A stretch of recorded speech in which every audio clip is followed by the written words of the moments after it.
स्वागत है। यहाँ हम जटिल विषयों की तह तक जाते हैं, सीधे उनके सोर्स मटेरियल से।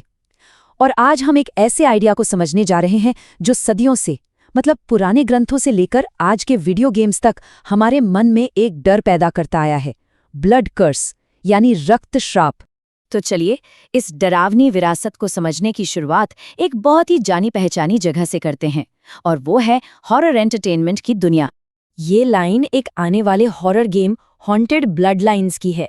और देखिए ये लाइन एक बहुत ही पॉपुलर और डरावने आइडिया को कितनी अच्छी तरह से पकड़ती है, विरासत में मिला हुआ कोई श्राप। तो इस गेम की पूरी कहानी ही एक ऐसे दागी खानदान के चारों ओर घूमती है, जहां कह सकते हैं कि गुजरे हुए कल का दर्द उस जगह की नींव में ही बस गया है। और यहीं से एक बहुत ही दिलचस्प सवाल उठता है, आखिर ये जो विरासत में मिले ब्लड कर्स का आइडिया है, ये इतना पावरफुल और परेशान करने वाला क्यों है? ये आता कहाँ से है?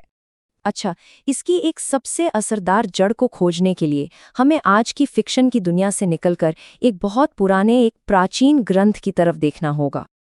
और ये सोचना भी हैरान करने वाला है ना, कि कैसे सिर्फ एक लाइन, सिर्फ एक वाक्य का इतना गहरा और लंबा असर पड़ सकता है। ये है वो लाइन, इसे गॉस्पेल ऑफ मैथ्यू में जीसस के ट्रायल के दौरान वहां जमा भीड़ ने कहा था। तो यही वो घोषणा थी अपनी आने वाली पीढ़ियों पर जिम्मेदारी लेने की, जिसे आगे चलकर ब्लड कर्स या रक्त श्राप का नाम मिला। और इसका इतिहास पर जो असर पड़ा वो वाकई बहुत गहरा था। अब थोड़ा आगे बढ़ते हैं और देखते हैं कि कैसे इस एक अकेली लाइन की इंटरप्रिटेशन सदियों में बदलती गई और इसके असल दुनिया में कितने भयानक नतीजे हुए। ये टाइमलाइन हमें दिखाती है कि कैसे इस एक लाइन को समझने का तरीका करीब 2000 साल तक इवॉल्व होता रहा और फिर जाकर आखिर में इसे ऑफिशियली दोबारा परखा गया। अब देखिए, यहाँ जो सबसे दिलचस्प बात है वो है इन दोनों के बीच का जमीन आसमान का फर्क। एक तरफ इतिहास में इस लाइन को एक हथियार की तरह इस्तेमाल किया गया और दूसरी तरफ आज के धर्मगुरु इसे पूरी तरह से खारिज करते हैं।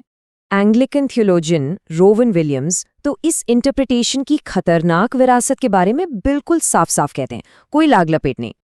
और ये बात ये मॉडर्न कैथोलिक नज़रिए को बहुत ही बेहतरीन तरीके से सामने रखती है। ये कहती है कि खून का मतलब श्राप नहीं बल्कि सुलह और आशीर्वाद है। तो हमने एक खास श्राप और उसके असर को तो देख लिया। अब जरा अपना दायरा बढ़ाते हैं और ये समझने की कोशिश करते हैं कि श्राप आखिर काम कैसे करते हैं, मतलब इनका यूनिवर्सल मैकेनिज्म क्या है। इस कैसे को समझने के लिए हम भारत में केरल की लोक परंपराओं को देख सकते हैं, एक ऐसी जगह जिसका जादू टोने से एक बहुत ही गहरा और पेचीदा रिश्ता रहा है। केरला की इन परंपराओं में पता है सबसे अहम चीज क्या होती है? इरादा। मतलब कोई रस्म काला जादू है या नहीं, ये इस बात पर डिपेंड नहीं करता कि वो कैसी दिखती है, बल्कि इस बात पर कि उसके पीछे की नीयत क्या है। सोचिए, भक्ति से जलाया गया एक दिया पवित्र है, लेकिन अगर उसी दिए में कोई श्राप फुसफुसा दिया जाए तो वो एक हथियार बन जाता है। इन परंपराओं में रस्मों को 3 रास्तों में बांटा गया है, और जो काला जादू है वो आता है विनाशकारी यानी तामसिक रास्ते में। और देखिए कैसे रोजमर्रा की चीजें ही बड़े शक्तिशाली जादुई टूल बन जाती हैं। इन सब को करने वाले के इरादे को पूरा करने के लिए ही तो डिजाइन किया जाता है।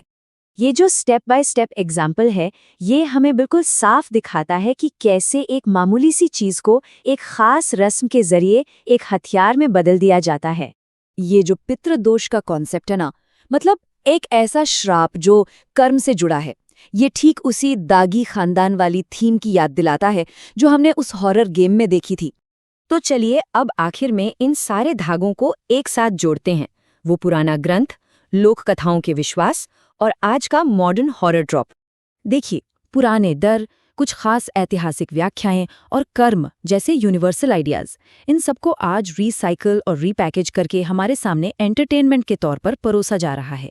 तो उस एक प्राचीन घोषणा से लेकर चौराहे पर रखे एक शापित नींबू तक, और फिर एक वीडियो गेम के उस हॉन्टेड खानदान तक, हर जगह आने वाली पीढ़ियों पर असर का डर आज भी उतना ही ताकतवर है। तो ये हमें एक सवाल के साथ छोड़ जाता है, अगर हम जो कहानियां कहते सुनते हैं वो हमारे सबसे गहरे डरों का आईना है, तो फिर ये जो ब्लड कर्स वाली कहानियां हैं, इनकी जबरदस्त पकड़ हमारे इतिहास, हमारे परिवार और गुजरे हुए कल के उस कर्ज के बारे में, हमारी बेचैनियों के बारे में आखिर क्या कहते हैं, जिसे हम चुका नहीं सकते।